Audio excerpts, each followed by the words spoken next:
Very very good evening all my friends. I Rohit Keshwania मैं अपने YouTube channel पर आप सभी का हार्दिक स्वागत करता हूँ। कैसे हैं आप सभी? आज हम यहाँ चर्चा करेंगे नए चैप्टर की, और नए चैप्टर में आज हमारा लोकोमोशन एंड मूवमेंट, और उसमें जो मेजर टॉपिक है वो क्या है, ह्यूमन मस्कुलर सिस्टम, और साथ में उससे रिलेटेड जितने भी MCQs हैं वो भी आज हम क्या करेंगे, प्रैक्टिस करेंगे। तो चलिए बिना देर किए हम स्टार्ट करते हैं आज का अपना लेक्चर। तो आप सभी जानते हैं लोकोमोशन एंड मूवमेंट की अगर बात करें तो दोनों टर्म क्या है, आपस में डिफर करती है। सबसे पहले हम बात करेंगे यहाँ पर लोकोमोशन की। तो लोकोमोशन क्या है, एक वॉलेंटरी मूवमेंट है जिसकी वजह से आप देखते हैं कि एक पर्टिकुलर लोकेशन से दूसरी जगह तक हम क्या कर सकते हैं, मूवमेंट कर सकते हैं। मान लीजिए कोई भी पर्सन है, वो एक जगह से अगर दूसरी जगह चला जाता है तो इट मीन्स वो क्या है, लोकोमोशन है, क्योंकि उसने अपनी पोजीशन क्या कर ली, वहां पर चेंज कर ली। और वहीं जैसे हम बात करते हैं अपने हाथ की, जैसे मूवमेंट इन आवर हैंड, तो ये जो हाथ की जो मूवमेंट हो रही है ना, ये जो हाथ के अंदर जो भी आपको वॉलेंटरी मूवमेंट देखने को मिल रही है, तो इट मीन्स ये क्या कहलाएगा, ये मूवमेंट कहलाएगा। तो लोकोमोशन और मूवमेंट में बस यही फर्क है कि लोकोमोशन में जो ऑब्जेक्ट है वो एक जगह से दूसरी जगह तक पहुंच जाता है, लेकिन मूवमेंट में ऐसा नहीं होता है। तो इसलिए कहा जाता है कि सारी की सारी जो लोकोमोशन है वो मूवमेंट कहला सकती हैं, लेकिन सभी मूवमेंट्स लोकोमोशन नहीं कहला सकती। और ये दोनों टर्म आपस में क्या होती हैं, इंटरलिंक्ड होती है। एज ए एग्जांपल अगर हम देखें तो जैसे पैरामीशियम है हमारे पास, जैसे कि पैरामीशियम है, जैसे डायग्राम अगर हम बनाएं तो आपको पता चलेगा स्लिपरी है ना, स्लीपर लाइक स्ट्रक्चर पैरामीशियम का होता है। और इनकी सरफेस बॉडी पे क्या होते हैं, ये छोटे छोटे सीलिया प्रेजेंट होते हैं। अब इन्हीं सीलिया की सहायता से क्या करता है, फूड कैप्चर करने का भी काम करता है, जो कि ये साइटोफेरिंक्स के तहत क्या करता है, फूड को कैरी करता है। और यही सीलिया आपको लोकोमोशन में भी क्या करते हैं, देखने को मिल जाएंगे, क्योंकि जो पैरामीशियम है इन्हीं सीलिया की सहायता से फूड कैप्चर भी करता है और इवन लोकोमोशन में भी क्या करता है, हेल्प करता है। ऐसे ही हाइड्रा की अगर मैं बात कर रहा हूं तो हाइड्रा में क्या होते हैं, टेंटिकल्स होते हैं, और ये शिकार को क्या करते हैं, पकड़ने का काम करते हैं। और इवन लोकोमोशन में भी क्या होता है, इनका अहम योगदान आपको देखने को मिलता है।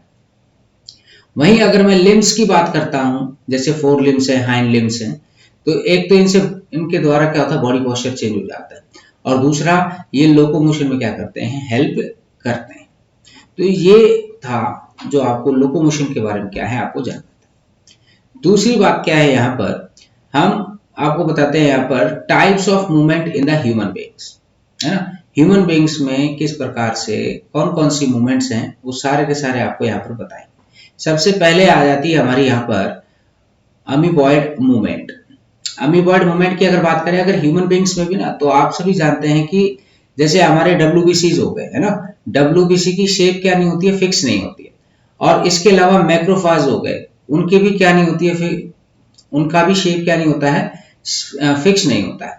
तो इसलिए जब वो मूवमेंट करते हैं ना, तो वो अमीबॉयड मूवमेंट कहलाती है। अब देखें, आपने सुना होगा अमीबॉयड, अमीबा एग्जांपल सुना है, तो by the help of the pseudopodia, ये इनका जो प्रोटोप्लाज्म है वो क्या करता है, स्ट्रीम करता है। और वही साइटोस्केलेटल एलिमेंट्स जैसे कि माइक्रोफिलामेंट्स हो गए, है ना, वो भी सेम इसी तरीके से क्या है, आपको देखने को मिलेगा। जैसे एग्जांपल है मैक्रोफाजेस एंड द ल्यूकोसाइट्स। तो देखो अभी तक आपने क्या क्या पढ़ा, मैं आपको बता देता हूँ। लोकोमोशन एंड मूवमेंट में हमने लोकोमोशन के बारे में जाना। हमने कहा कि अगर मान लीजिए कोई एक ऐसी वॉलेंटरी मूवमेंट जिसमें आप एक जगह से दूसरी जगह पहुंच जाते हैं, तो वो कहलाती है लोकोमोशन, ठीक है। और वहीं अगर देखते हैं मूवमेंट की, तो मूवमेंट में क्या होता है, एक पर्टिकुलर पोजीशन पे ही ऑब्जेक्ट क्या करता है, अपनी शेप को चेंज करता रहता है, उसको हम कहते हैं मूवमेंट। सारी की सारी जो लोकेशन, सॉरी, सारी की सारी जो लोकोमोशन है वो मूवमेंट कहला सकती है, लेकिन सभी मूवमेंट को हम लोकोमोशन नहीं कह सकते। ये दोनों टर्म आपस में इंटरलिंक्ड हैं। जैसे पैरामीशियम है, मूवमेंट में भी हेल्प करता है और लोकोमोशन में भी हेल्प करता है ना। तो सीलिया मूवमेंट कैसे, जैसे फूड को क्या कराता है, कैप्चर कराता है, तो वहां क्या हो रही है, मूवमेंट हो रही है। और वहीं अगर हम बात करते हैं तो ये एक जगह से दूसरी जगह भी जा सकते हैं, तो इसका मतलब लोकोमोशन आपको वहां देखने को मिल जाएगा। ऐसे ही हाइड्रा का है, ऐसे ही लिम्स का था। जब हम बात करते हैं types of movement in human beings की, तो अमीबॉइड मूवमेंट क्या है हमारी बॉडी के अंदर देखने को मिलता है। तो आपको बता दें ऐसी कौन कौन सी सेल्स हैं जो अमीबॉइड मूवमेंट शो करती है ना।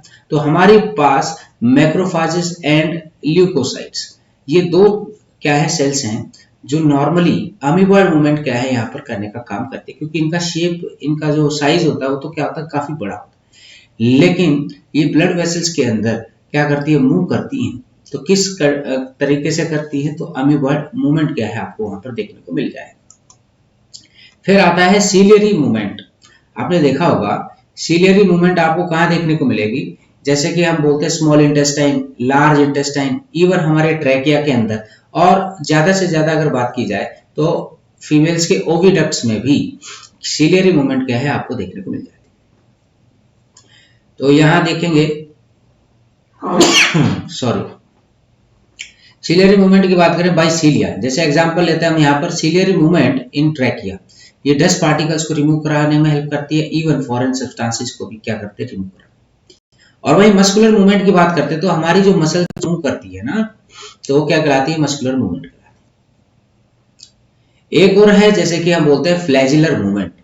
जैसे फ्लैजिलर मूवमेंट की बात करें तो फ्लैजिला क्या होता है, आपने देखा होगा स्पर्म है ना, जैसे मान लीजिए ये स्पर्म है इस तरीके से, तो स्पर्म के ये जो टेल होती है ना, ये टेल किसकी बनी होती है, तो हम कहेंगे फ्लैजिला होती है, और ये क्या करती है, मूवमेंट करने में हेल्प करती है। देखो help in swimming of spermatozoa, इसके अलावा maintenance of water current in the canal system of sponges and in locomotion of the protozoans like euglena, इन सभी के अंदर आपको फ्लैजिलर मूवमेंट देखने को मिलती है। मतलब इनके पास क्या होता है, फ्लैजिला होता है, और उसी फ्लैजिला की सहायता से ये इजीली क्या कर पाते हैं, मूव कर पाते हैं। अब हम यहाँ पर डिस्कस करते हैं ह्यूमन मस्कुलर सिस्टम के बारे में। एक तो आपको ये पता होना चाहिए कि जो हमारा मस्कुलर सिस्टम है वो कौन सी एम्ब्रियोनिक लेयर से बना है, तो हम कहेंगे ये बना है मीजोडर्मल। मीजोडर्मल मतलब जैसे ट्रिप्लोब्लास्टिक नेचर होता है ना, जैसे एक्टोडर्म, मीजोडर्म और एंडोडर्म, तो ये मीजोडर्मली क्या होते हैं, ऑरिजिनेट होता है। दूसरी बात आपको क्या याद रखनी है, जो मसल्स हैं, मसल्स के अंदर लगभग 40 to 50% क्या है ऑफ द बॉडी वेट, अगर हमारा जो बॉडी वेट है उसका 40 से 50% क्या है आपको मसल्स क्या है हमारी बॉडी के अंदर देखने को मिलेंगे। मसल्स एक्साइटेबिलिटी होती हैं, कॉन्ट्रैक्टिबिलिटी और एक्सटेंसिबिलिटी और इवन इलास्टिसिटी भी क्या है आपको देखने को मिलती है। तो इट मीन्स कि जो मसल्स हैं वो एक्साइट भी करती हैं, इवन कॉन्ट्रैक्ट भी करती हैं, एक्सटेंड भी होती हैं और इलास्टिक भी होती हैं। ये चारों पॉइंट्स क्या हैं आपको क्लियर होने चाहिए। इसके अलावा अगर मैं बात करता हूं लोकेशन के आधार पर, तो मसल्स को मैं 3 टाइप में क्या करूंगा, यहाँ पर डिवाइड करूंगा। कौन कौन से, स्केलेटल मसल्स जिसको हम स्ट्रिएटेड मसल्स कहते हैं, विसरल मसल्स जिनको हम नॉन स्ट्रिएटेड मसल्स कहते हैं, और थर्ड है हमारी कार्डिक मसल्स। तीनों के बारे में थोड़ा थोड़ा क्या है आपको क्लियर होना चाहिए, और डिफरेंस के फॉर्म में आपको ये सारी चीजें मैं बता देता हूँ। देखिए आपसे कोई पूछे कि स्केलेटल मसल्स क्या है, तो ये हमारे स्केलेटन के साथ अटैच होती है, मतलब हमारी जितनी भी जो इंटरनल जो बोन्स हैं उनके आसपास आपको ये देखने को मिलेंगे। विसरल मसल्स क्या है, ये विसरल ऑर्गन्स में आपको देखने को मिलेंगे, है ना। और वही कार्डिक मसल्स की बात करें तो हमारे हार्ट वॉल के अंदर क्या है ये देखने को मिल जाएंगे। स्केलेटल मसल्स में स्ट्रिएशंस क्या होते हैं, प्रेजेंट होते हैं। जैसे मान लीजिए मैं स्केलेटल मसल बना रहा हूँ, है ना, ये मान लीजिए मैंने स्केलेटल मसल बनाया, तो यहाँ ऐसे बीच बीच में आपको क्या है, स्ट्रिएशंस क्या है देखने को मिलते हैं, जो कि आपको नॉन स्ट्रिएटेड मसल्स के अंदर क्या है नहीं देखने को मिलेंगे। और कार्डिक मसल्स में भी प्रेजेंट होते हैं, लेकिन बहुत ही हल्के होते हैं, है ना। डार्क बैंड और लाइट बैंड क्या है आपको देखने को मिलते हैं, उन्हीं को स्ट्रिएशंस कहा जाता है। और स्ट्रिएशंस हेल्प करते हैं मूवमेंट में। स्केलेटल मसल्स कैसी होती है, वॉलंटरी होती है, और वहीं अगर हम कहें स्मूथ मसल या फिर विसरल मसल्स तो वो इनवॉलंटरी होती हैं, और कार्डिक मसल्स भी क्या होती है, इनवॉलंटरी होती है। स्केलेटल मसल्स के अंदर जो ब्लड की सप्लाई है वो बहुत ज्यादा होती है, और वहीं विसरल के अंदर क्या है बहुत ही कम आपको ब्लड सप्लाई देखने को मिलेगी, और कार्डिक मसल्स में भी आपको ज्यादा ब्लड सप्लाई क्या है देखने को मिल जाती है। ये जो स्केलेटल मसल्स हैं ये कभी ये लगातार क्या है वर्क करेंगी तो क्या होगा, ये थकेंगी, क्योंकि यहाँ पे लैक्टिक एसिड की एक्यूमुलेशन होगी, जिस वजह से ये जो मसल्स हैं वो थक जाती है। और वहीं अगर मैं बात करता हूं हमारी स्मूथ मसल्स की, तो वो नॉन फैटिक कहलाती हैं। इवन कार्डिक मसल्स भी नॉन फैटिक, मतलब ये कभी भी नहीं थकती। और स्केलेटल मसल्स कैसे होते हैं? मल्टी न्यूक्लिएटेड, मतलब एक से ज्यादा न्यूक्लियस क्या है आपको देखने को मिलेगा। और दोनों ये जो बाकी बच गए हमारे स्मूथ मसल और कार्डिक मसल्स, ये यूनी न्यूक्लिएटेड क्या है आपको देखने को मिलते हैं। देखिए, अब जहां मूवमेंट ज्यादा होती है या लोकोमोशन ज्यादा होता है, तो उस कंडीशंस में उस वाली मसल्स के अंदर माइटोकॉन्ड्रिया की संख्या क्या होगी? ज्यादा होगी, क्योंकि ये एनर्जी प्रोवाइड करने का काम करेंगे। और वहीं विसरल मसल्स या फिर नॉन स्टिएटेड मसल्स के अंदर क्या है आपको बहुत कम मात्रा में माइटोकॉन्ड्रिया क्या है देखने को मिलते हैं। और कार्डिक मसल्स में भी बहुत ज्यादा माइटोकॉन्ड्रिया होते हैं, क्योंकि एनर्जी की आवश्यकता क्या है वहां पर सबसे ज्यादा आपको देखने को मिलती है। अब हम यहाँ पर देखेंगे स्ट्रक्चर ऑफ स्टिएटेड मसल्स के बारे में। ये जो स्ट्रक्चर आपको जो नजर आ रहा है, ये स्टिएटेड मसल्स का है। और इस स्केलेटल मसल्स के अंदर बहुत सारे मसल फाइबर्स क्या है या मसल बंडल्स क्या है आपको देखने को मिलते हैं, जिनको फेसिकल्स कहा जाता है।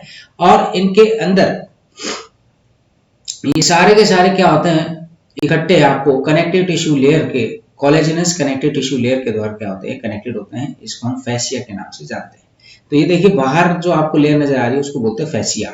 और ये अंदर जो आपको ये इतनी सारी जो मसल बंडल्स है इनको कवर किया हुआ, तो इनको बोलते हैं हम फेसिकल्स। और इन्हीं फेसिकल्स के अंदर ये छोटे छोटे आपको क्या देखने को मिलते हैं? Muscle fibre. और ये सार्कोलेमा है। मसल फाइबर है तो मसल की जो लेयर होती है उसको सार्कोलेमा कहा जाता है। इवन ब्लड कैपिलरी भी क्या है आपको यहाँ देखने को मिल रही है। और ये जितने भी फेसिकल्स है, फेसिकल्स का मतलब मसल के बंडल्स है ना। जो मसल के जो बंडल्स हैं, याद रखिएगा इसमें बहुत सारे मसल फाइबर्स मिलेंगे आपको। और ये जो मसल फाइबर्स हैं एक प्लाज्मा मेम्ब्रेन से क्या होता है लाइंड होते हैं, उसी को हम सार्कोलेमा कहते हैं। और ये कंप्लीटली एनक्लोज होते हैं किसके अंदर? तो सार्कोप्लाज्म। ठीक है, ये चीजें क्या है इतनी आप क्लियर हो जानी चाहिए। तो आपसे कोई पूछे कि बताइए कि स्टिएटेड जो मसल्स हैं उसके अंदर जो मसल बंडल्स हैं उनको क्या कहा जाएगा? तो हम कहेंगे फेसिकल्स कहेंगे। और ये सारे के सारे क्या है कोलेजनस कनेक्टिव टिश्यू की सहायता से इकट्ठे होते हैं, टुगेदर मतलब कनेक्टेड होते हैं, जिनको हम फैसिया के नाम से जानते हैं। और इन्हीं के अंदर, इन्हीं बंडल्स के अंदर छोटे छोटे मसल फाइबर्स होते हैं। क्या होता है? छोटे छोटे मसल फाइबर। और उनकी जो आउटर कवरिंग होती है उसको हम क्या नाम देंगे? सार्कोलेमा। और उसके आसपास क्या मिलेंगे आपको? ब्लड कैपिलरीज क्या है आपको देखने को मिल जाएंगे।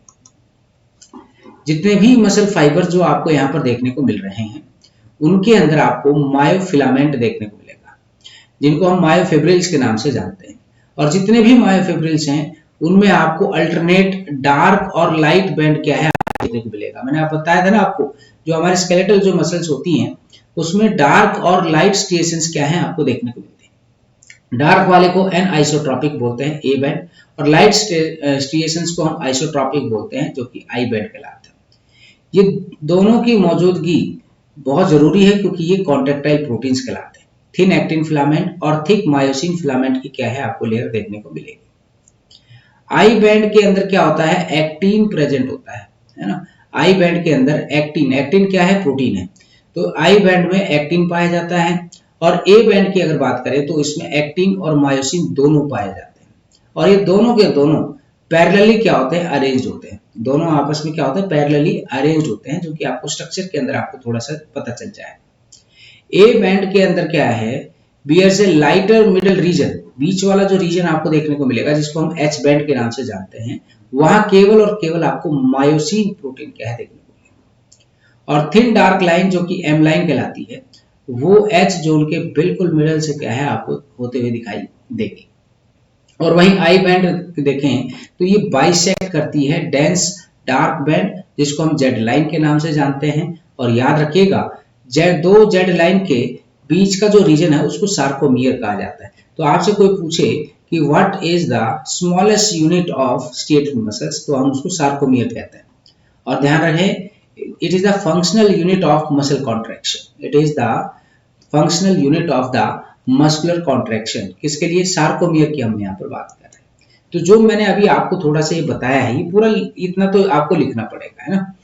अब आप यहाँ देखें तो अगर मान लीजिए कि आपने क्या किया, मसल फाइबर को यहाँ पर ऑब्जर्व किया, तो आपको कौन कौन सी, देखो ये आई बैंड है, इस आई बैंड के बीच में आपको देखो जेड लाइन देखने को मिल रही है। और सेम यहाँ पर ये भी क्या है? आई बैंड है।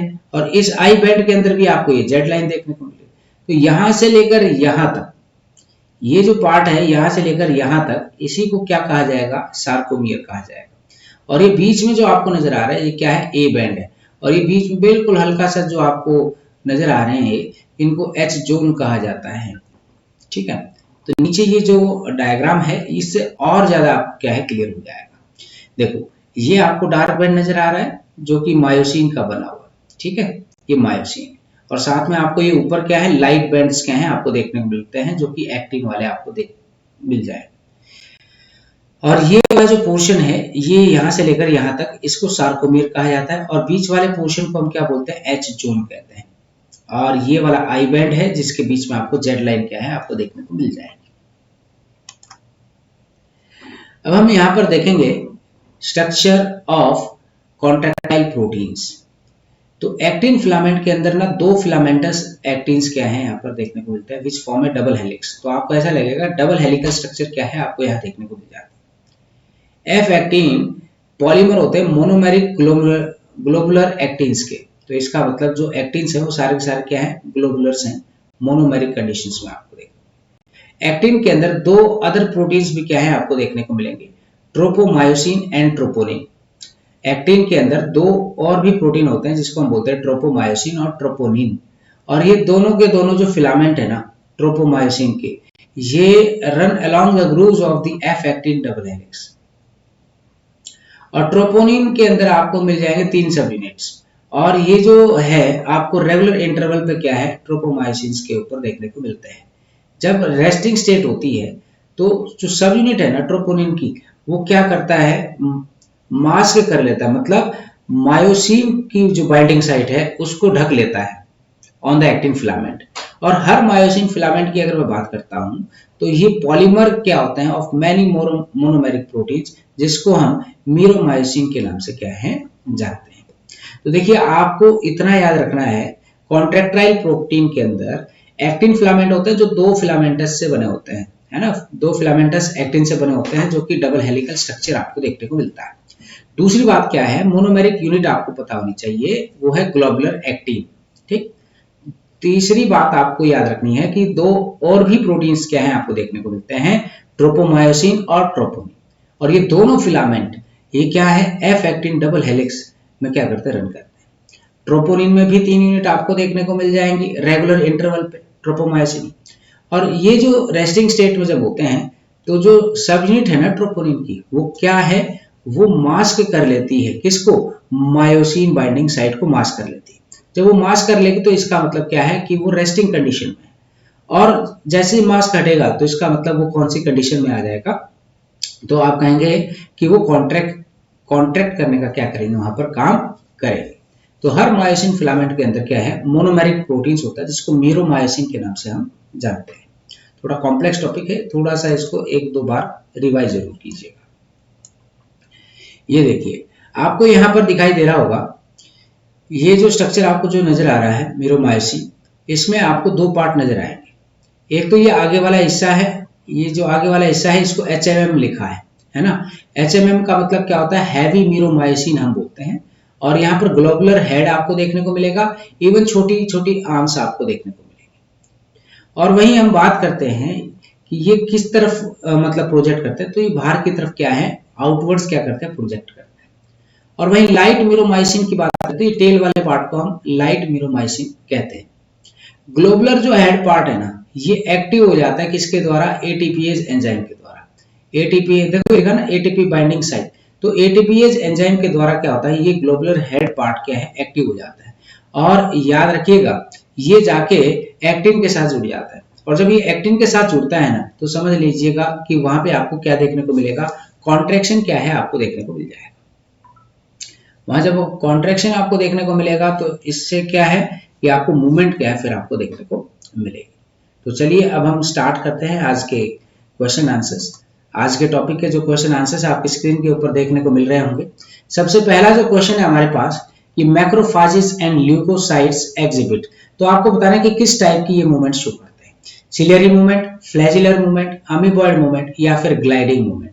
तो मैंने आपको अभी थोड़ी देर पहले बताया था, मैक्रोफाजेस और ल्यूकोसाइट हमारी बॉडी के अंदर पाए जाते हैं और ये अमीबॉइड मूवमेंट शो करते हैं। कौन सी मूवमेंट शो करते हैं? अमीबॉइड मूवमेंट शो करते हैं। तो इसका मतलब सी ऑप्शन क्या हो जाएगा? क्लियर हो जाएगा। अमीबॉइड मूवमेंट का मतलब होता है कि इनकी शेप तो फिक्स होती नहीं, तो जब शेप फिक्स नहीं होती है तो ये टेढ़े मेढ़े क्या करते हैं? अपनी मूवमेंट करते हैं। जैसे अमीबा करता है ना, अमीबा अपने शुरूपुड़े की सहायता से करता है, सेम कंडीशन आपको इनके अंदर देखने को मिल जाती है। तो ऐसी मूवमेंट को हम अमीबॉइड मूवमेंट के नाम से हम जानते हैं। सेकंड क्वेश्चन है हमारे पास कि muscle that bends one part और अनदर इज कॉल्ड। जो हमारी मसल्स है वो बेंड होती है एक पार्ट को दूसरे पार्ट के ऊपर, तो उसको हम क्या कहेंगे? एक्सटेंसर, फ्लेक्सर, एबडक्टर या फिर एडक्टर। तो आपके सामने चार ऑप्शन दिए हुए हैं।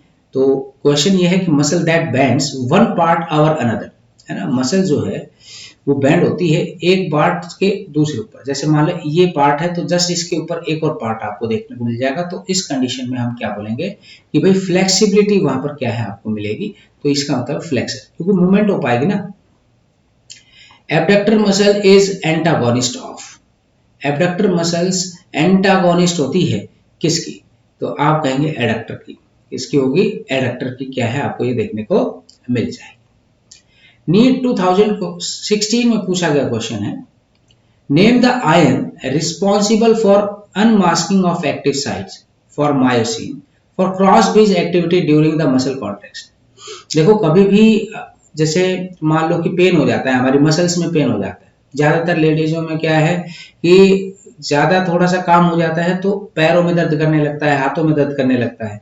तो इसका मतलब क्या है कि अगर डॉक्टर के पास भी जाओगे तो वो आपको क्या कहेंगे कि भाई आपकी बॉडी के अंदर कैल्शियम की कमी है ना। और यहाँ पर जो कॉन्ट्रैक्शन की जो बात कर रहे हैं वो भी किसके ऊपर डिपेंड करता है? कैल्शियम के ऊपर ही डिपेंड करता है। तो आपसे पूछा है कि name the ion responsible for unmasking the active site for the myosin for cross bridge activity during the muscle contraction. तो जवाब क्या होगा हमारा? कैल्शियम हो जाएगा। आंसर क्या हो जाएगा हमारा? कैल्शियम। नेक्स्ट क्वेश्चन है हमारे पास, क्वेश्चन नंबर 5 आपकी स्क्रीन के ऊपर आप देखने को मिल रहा होगा। The contractile protein of A skeletal muscle involving ATPase activity is. देखो कॉन्ट्रैक्टाइल प्रोटीन है स्केलेटल मसल्स का, इसमें एटीपीएज एक्टिविटी भी आपको देखने को मिलती है, वो है मायोसिन के द्वारा। किसके द्वारा? मायोसिन के द्वारा। तो ए ऑप्शन क्या हो जाएगा आपका? क्लियर। स्मूथ मसल्स आर, देखिए नीट 2016 में पूछा गया क्वेश्चन है, स्मूथ मसल्स आर कैसे होते हैं स्मूथ मसल्स हमारी? तो स्मूथ मसल्स के बारे में अगर मैं आपको बताता हुआ चलूं तो एक तो ये इनवॉलेंट्री होते हैं, दूसरा ये फ्यूजिफॉर्म होते हैं और नॉन स्ट्रिएटेड होते हैं। देखो कुछ ऐसी शेप क्या है आपको स्मूथ मसल्स की क्या है देखने को मिलेगी। ठीक है, ये ऐसे आपको शेप्स देखने को मिलते हैं जो कि आपको टैपरिंग एंड्स देखने को मिलते हैं और यूनिन्यूक्लिएटेड होते हैं और नॉन स्ट्रिएटेड होते हैं। कैसे होते हैं? Non striated. तो ए ऑप्शन क्या है आपका यहाँ पर करेक्ट हो जाएगा। तो 7th क्वेश्चन है आपके पास, व्हाट इज सार्कोमियर? भाई सार्कोमियर क्या है? Part between two H lines या पार्ट बिटवीन टू ए लाइंस या parts between two I bands या parts between two Z lines. और ये मैं आपको बताया था सार्कोमियर क्या होता है, दो जेड लाइन के बीच की यूनिट को हम क्या बोलते हैं? सार्कोमियर। देखिए ये इस तरीके से था, ये ऐसे था, और ये जो लाइन है ना इस तरीके से थी। तो यहां से लेकर यहां तक जो यूनिट है उसको हम क्या बोलेंगे? सार्कोमियर कहेंगे। क्वेश्चन नंबर 8 है, calcium is important in skeletal muscle contraction because it. तो देखो कैल्शियम बहुत जरूरी है हमारे स्केलेटल मसल की कॉन्ट्रैक्शंस के लिए, ऐसा क्यों? और नीट 2018 में पूछा गया क्वेश्चन है, बहुत इजी क्वेश्चन था। आपको बता दूं, क्या ये मायोसिन हेड को डिटैच कराने में हेल्प करते हैं फ्रॉम द एक्टिन फिलामेंट? नहीं। क्या ये एक्टिवेट करते हैं myosin ATP to bind it, कि उसके साथ बाइंड करे? तो bind to troponin to remove the masking of active sites on actin for the myosin. तो सिंपल सी बात ये है कि जो मास्क किया हुआ है ना मायोसिन के ऊपर, जो एक्चुअली अगर देखा जाए तो वो अनमास्क करना होता है। अगर वो अनमास्क करेंगे तभी जो बाइंडिंग साइट है वो क्या हो जाएगी? ओपन होगी। जब बाइंडिंग साइट ओपन होगी तो इजीली क्या कर पाएंगे? बाइंड कर पाएंगे। तो इसका मतलब आपका जो आंसर हो जाएगा सी ऑप्शन यहाँ पर क्या हो जाएगा? करेक्ट हो जाएगा। नेक्स्ट क्वेश्चन है हमारे पास, question number 9, the correct statement regarding muscular tissue is. आपको करेक्ट स्टेटमेंट बतानी है मस्कुलर टिश्यू के रिगार्डिंग। तो देखते हैं, muscular tissue is mesodermal in origin, बिल्कुल सही। प्लाज्मा मेम्ब्रेन की जो कवरिंग है मसल फाइबर को, उसको सार्कोलेमा कहते हैं, ये बात भी बिल्कुल ठीक है। सार्कोमियर एक फंक्शनल यूनिट है मायोफिब्रिल की, और ये 2 जेड लाइन के बीच में होती है, ये भी ठीक है। तो इसका मतलब आपके सारे के सारे ऑप्शन क्या हो जाएंगे यहाँ पर, बिल्कुल करेक्ट हो जाएंगे। क्वेश्चन नंबर 10 की अगर मैं बात करूं यहाँ पर, the H zone in the skeletal muscles fibre is due to. H zone क्यों होता है, नी 2013 का पूछा गया क्वेश्चन है। तो हम कहते हैं कि एक तो ये सेंट्रल गैप है एक्टिन फिलामेंट्स के अंदर, जो कि एक्सटेंडेड होता है through the myosin filament in A band. तो बीच में पार्ट होता है, और ये सिंपल सी बात है, मूवमेंट कराने में हेल्प करता है। तो इजीली क्या कर पाते हैं ये मसल्स हमारी यहाँ पर कॉन्ट्रैक्ट और रिलैक्स हो पाती हैं। क्वेश्चन नंबर 11 की अगर मैं बात करूं, तो stimulation of a muscle fibre by a motor neuron occurs at. Stimulation of a muscle fibre by a motor neuron occurs at, तो आपका यहाँ पर जो जवाब होगा वो क्या होगा, तो आप कहेंगे न्यूरोमस्कुलर जंक्शन कहेंगे, ठीक है, न्यूरोमस्कुलर जंक्शन। तो ये आपसे कह रहे हैं stimulation of a muscle fibre by a motor neuron, है ना। तो हमारी जो नर्व्स है वो मसल्स के साथ क्या है यहाँ पर कांटेक्ट में रहती है, तो उसको न्यूरोमस्कुलर जंक्शन कहा जाएगा। और 2 न्यूरॉन के बीच के जो गैप को क्या कहा जाता है, तो हम उसको साइनेप्स कहते हैं। आज की ये लास्ट क्वेश्चन है, और इन लास्ट क्वेश्चन को करने के बाद हम आज का सेशन क्या करेंगे, यहीं पर समाप्त करेंगे, और बाकी का जो टॉपिक है वो हम कल डिस्कस करेंगे। और ये आपको बताता हुआ चलूं, अगर आप एचपीएससी या फिर एस्टेट की तैयारी कर रहे हैं, तो ये जो क्वेश्चन है आपके लिए काफी फायदेमंद रहेंगे और इनफ भी रहेंगे। तो आप इनको क्या कर सकते हैं, रिवाइज कर सकते हैं। अगर आपको टॉपिक क्लियर है तो डायरेक्ट क्वेश्चन आप प्रैक्टिस कर सकते हैं। अगर टॉपिक क्लियर नहीं है तो थोड़ा बहुत आप टॉपिक वहां से रिवाइज कर सकते हैं, और उसके बाद क्वेश्चंस कीजिएगा। आपको बहुत ही आसानी होगी और इजीली क्वेश्चंस को क्या है आप कर पाओ। क्वेश्चन नंबर 12 है आपके पास, लॉन्ग बोन्स फंक्शन इन। लंबी जो हड्डियां हैं हमारी, उनका मेजर फंक्शन क्या आपको देखने को मिलता है। तो ये हमारी जो लंबी हड्डियां होती हैं उनके बीच में क्या होता है, गैप होता है। उन्हीं गैप के अंदर क्या होता है, बोन मैरो पाया जाता है। जब बोन मैरो मिलेगा तो इसका मतलब आरबीसी और डब्ल्यूबीसी की सिंथेसिस भी क्या है आपको देखने को मिलता है। तो लंबी हड्डियां एक तो सपोर्ट प्रोवाइड करती है, और इवन एरिथ्रोसाइट मतलब आरबीसी और ल्यूकोसाइट मतलब डब्ल्यूबीसी की सिंथेसिस कराने में क्या है, हेल्प करती है। क्वेश्चन नंबर 13 है, which of the following is not a function of the skeletal system. हमारे स्केलेटल सिस्टम का कौन सा यहाँ पर फंक्शन नहीं है। CBSE all India pre medical test में पूछा गया क्वेश्चन है। Production of erythrocyte, storage of minerals, production of body heat and even in the locomotion. तो आपको मैं बता देता हूं कि इसमें से कौन सा फंक्शन स्केलेटल सिस्टम का देखने को नहीं मिलेगा। तो ये बॉडी हीट की प्रोडक्शन में रिस्पॉन्सिबल नहीं होते हैं, और बाकी सारे के सारे क्या है, रिस्पॉन्सिबल। क्वेश्चन नंबर 14 है, the lower jaw in mammals is made up of. Mammals के अंदर जो लोअर जॉ होता है वो किसका बना होता है, मैंडिबल, डेंट्री, मैक्सिला या फिर एंगुलर, हम यहाँ पर बोल सकते हैं। तो आपको बता देता हूं, जो लोअर जॉ होता है ज्यादातर मैमल्स का, उसको डेंट्री के नाम से हम जानते हैं, मेड अप ऑफ डेंट्री, ये याद रखेंगे। क्वेश्चन नंबर 15 है, the number of floating ribs in the human body. ये चलो ये वाला क्वेश्चन अभी हुआ नहीं है, ये टॉपिक नहीं हुआ, तो इसलिए कोई बात नहीं, आपको बता देता हूं। The number of floating ribs in the human body is. तो फ्लोटिंग रिब्स कितनी होती हैं, तो फ्लोटिंग रिब्स आपको याद रखनी है 2 पेयर्स। कितनी पेयर्स होती हैं, 2 पेयर होती हैं, और ये है आपको क्या करना है, याद करना है।